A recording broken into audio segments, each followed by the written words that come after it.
ഈ വളത്തിന്റെ പോകുമോ? നമ്മൾ കുടിക്കുന്ന വെള്ളത്തിലൊക്കെ ഈ യൂറിയുടെ അംശങ്ങളൊക്കെ ഉണ്ടാകുമോ? അവർക്ക് പറയൂ, ഉണ്ടാകും. അപ്പൊ നമ്മുടെ ശരീരത്തിൽ ഇന്നിപ്പോ യൂറിക് ആസിഡ് കൂടുന്നു, ഇന്ന് കിഡ്നി പ്രോബ്ലം കൂടി വരുന്നു. രോഗങ്ങൾക്കൊക്കെ കാരണം നമ്മൾ കുടിക്കുന്ന വെള്ളത്തിൽ രാസവസ്തുക്കൾ കൂടുതലാണ്, കഴിക്കുന്ന ആഹാരത്തിലും. അവർക്ക് പറയും. അപ്പൊ ഇതൊക്കെ നമ്മുടെ ശരീരത്തിൽ രോഗങ്ങൾ വർദ്ധിപ്പിച്ചു വരുന്ന ഈ കാലഘട്ടത്തിൽ മനസ്സിന് ഇതിനെ പ്രതിരോധിക്കാൻ സാധിച്ചിട്ടില്ലെങ്കിൽ രോഗത്തിന്റെ തീവ്രത, ശരീരത്തിന് രോഗം വരുമ്പോൾ മനസ്സ് ദുർബലം കൂടിയായി കഴിഞ്ഞാൽ എന്താ സംഭവിക്കാൻ അറിയോ? ശരീരത്തിനുള്ള രോഗം മനസ്സ് ദുർബലം കൂടിയായി കഴിഞ്ഞാൽ എന്താ സംഭവിക്കുക? രോഗത്തിന്റെ തീവ്രത അവർക്ക് പറയൂ കൂടുന്നു.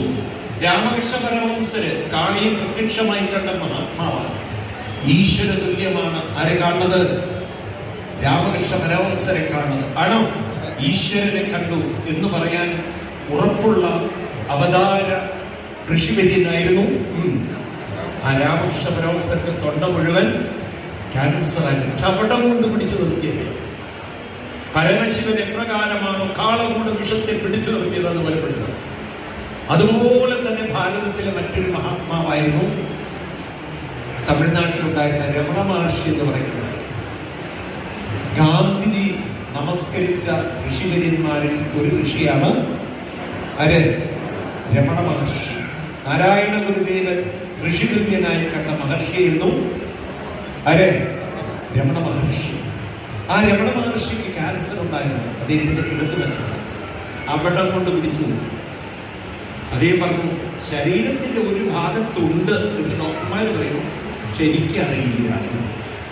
അദ്ദേഹത്തിന്റെ മനസ്സിനെ അത് അല്പം പോലും അലട്ടാൻ അദ്ദേഹം അനുവദിച്ചില്ല.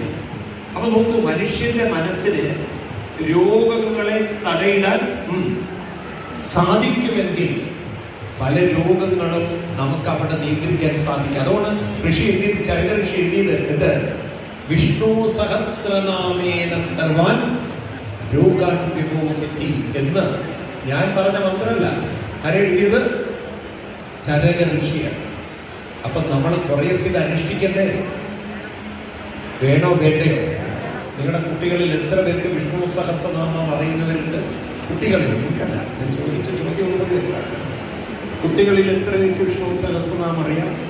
കുറച്ച് പേര്. നോക്കൂ, ഞാൻ പറയുമ്പോഴല്ലോ കുറെ കഴിഞ്ഞാൽ അമ്പലത്തിൽ തൊഴാനുള്ള യോഗ്യത വിഷ്ണു സഹസ്രനാമം. അപ്പോഴേ തിരക്കും അറിയുള്ളൂ അമ്പലത്തിൽ. അതായത് വിഷ്ണു സഹസ്ര